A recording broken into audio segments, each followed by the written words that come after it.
The passengers didn't even notice too much what had happened, but Captain Smith was very suspicious, and as they looked at the plans of the ship, they realized that the watertight compartments were filling up one after the other, and that was making the ship list. The watertight compartments did not even have tops on them, because when it was built in Belfast, Ireland, they neglected to put the tops on the watertight compartments. So it was inevitable. It was a certainty that the ship was going to sink. So women and children were called to the lifeboats first.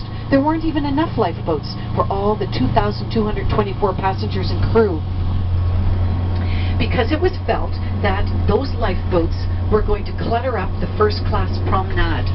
Now you remember from perhaps watching the blockbuster Titanic that there was quite a class system aboard the Titanic. The first-class passengers were kept away from the third-class passengers. As a matter of fact, there was an American immigration law at the time that kept them separate because the first-class passengers feared diseases from the third-class passengers. There's just yes, Carolyn, I see Now, it. Halifax was selected as the recovery center for the disaster of the Titanic for a number of reasons.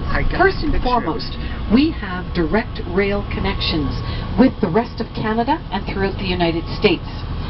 Newfoundland would have been much closer.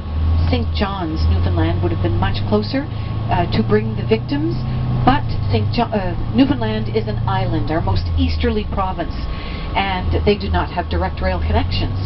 Secondly, there was